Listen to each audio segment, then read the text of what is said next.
এখন আর লোন নেওয়ার জন্য আপনাকে কারো কাছে যেতে হবে না। চাইলে আপনি 500 টাকা থেকে 30,000 টাকা পর্যন্ত বিকাশ থেকে লোন নিতে পারবেন। এর জন্য আপনাকে বিকাশ অ্যাপসটা লগ ইন করতে হবে। এরপর অ্যাপ বিকাশে আসার পর নিচের দিকে একটা অপশন দেখতে পারবেন লোন লেখা। এই লোনের উপরে একটা ক্লিক দিবেন। এরপর এখানে ঠিক এরকম একটা ইন্টারফেস শো করবে। আপনাদের ক্ষেত্রে এমন আসতে পারে, যাদের এমন আসবে তাদের সমাধান আমি ভিডিও শেষে দিব। এরপর আপনারা লোন নিন, এইখানে একটা ক্লিক দিবেন। এরপর আপনাদেরকে এখানে টাকার অ্যামাউন্ট দিবে।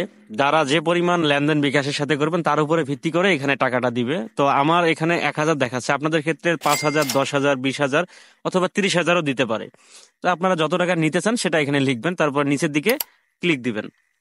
এরপর তারা আপনার কাছ থেকে টাকাটা কিভাবে নিবে সেটা এখানে দেওয়া থাকবে। চাইলে আপনি এগুলো পড়তে পারেন, না চাইলে নিচের দিকে লেখা আছে এগিয়ে যান, এই অপশনটাতে আপনারা একটা ক্লিক দিবেন। শর্তসমূহ দেওয়া থাকবে, চাইলে আপনি এগুলো পড়তেও পারেন, না চাইলে নিচের মধ্যে সম্মতি দিন, এই অপশনটাতে একটা ক্লিক দিবেন। এরপর আপনাকে তারা বিকাশের পাসওয়ার্ডটা দিতে বলবে, আপনি আপনার পাসওয়ার্ডটা এখানে লিখবেন, বিকাশের পিন কোডটা এখানে লিখবেন। এরপর পিন কনফার্ম করুন, এই অপশনটাতে একটা ক্লিক দিন।